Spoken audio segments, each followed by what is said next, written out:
El gobierno se dio cuenta que era necesario que quien accediera a la función notarial garantizara un mínimo de preparación, de experiencia, de honorabilidad y de confianza hacia la ciudadanía y por parte del gobierno también.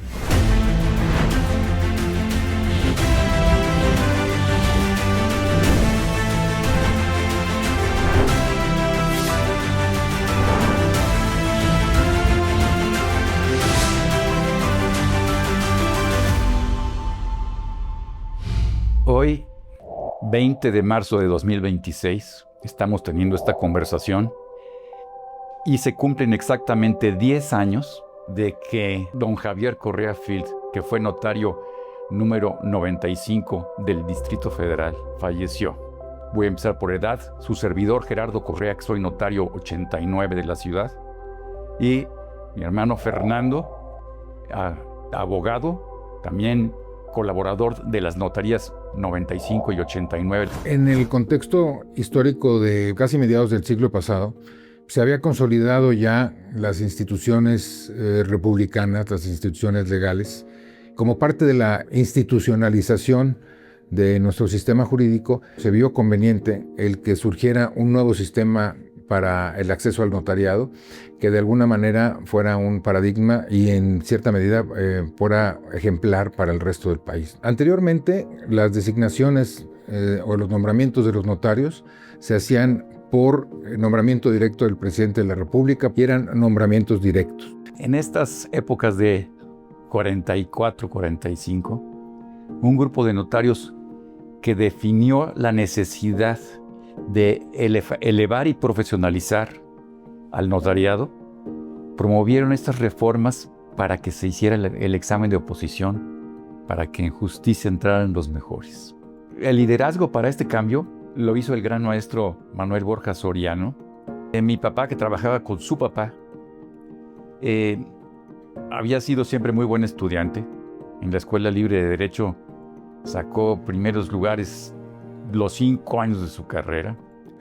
Don Javier se inserta en el medio notarial por una, digamos, influencia de su papá y empieza con la nueva ley, pues se tienen que enfrentar al reto de presentar los exámenes, primero el examen de aspirante, después el examen de oposición. Al examen se inscribieron 11 sustentantes, entre ellos una mujer.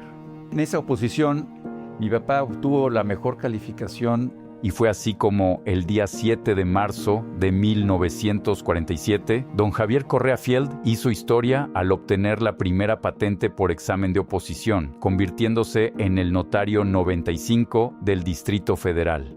Él se ganó un examen de oposición, aparte de su conocimiento, por su deseo de servir. Él nació para ser notario. A los notarios de entonces, pues se les empezaron a imponer una serie de obligaciones de carácter fiscal, de carácter administrativo. Y entonces el gobierno se dio cuenta que era necesario que quien accediera a la función notarial garantizara un mínimo de preparación, de experiencia, de honorabilidad y de confianza hacia la ciudadanía y por parte del gobierno también. Era muy ordenado en sus horarios. Al tener 15 hijos, pues bueno, tenía que ser estricto con los hijos y veía yo cómo tenía mucha vocación de ayuda a la gente en general. Pero él era una persona súper sencilla, o sea, él nunca presumía ni hacía alarde de haber sido el primero, ¿no? En ese sentido, creo que también es un ejemplo de sencillez, de sobriedad. Quiero destacar de él lo que hemos platicado un tanto, que era una gente muy sencilla y humilde y austero. Eso es algo que le admirábamos. También siempre fue un caballero, pero un caballero no en sus formas, sino fue un hombre de palabra de honor, de una sola pieza. Era un excelente abogado con muchísima experiencia, muy preparado. Y a él le gustaba mucho su profesión. Yo creo que él es el icono perfecto de la representación del notariado en México. Y pues todo este conocimiento, pues de esa manera es como lo he ido yo adquiriendo.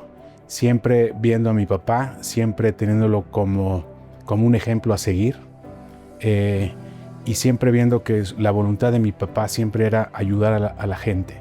Pero todas esas cosas han sido también ejemplo de don Javier Correa Field. Él siempre fue un hombre muy confiable. Vaya, le traían cosas, de repente, guárdeme esto, licenciado, y guárdeme este documento, por favor, y porque sabían que estaba mejor que en ningún lado, ¿no? Y eso es parte de la esencia del notariado. La capacidad es importante, pero la confiabilidad indudablemente es crítica, es lo más importante. Y don Javier nos enseñó eso, ser confiables siempre. Yo creo que el examen de oposición es algo más allá de lo que podríamos llamar meritocracia, ¿no? Es una garantía para la ciudadanía de que está en manos de un profesionista competente y que le va a dar un servicio de calidad.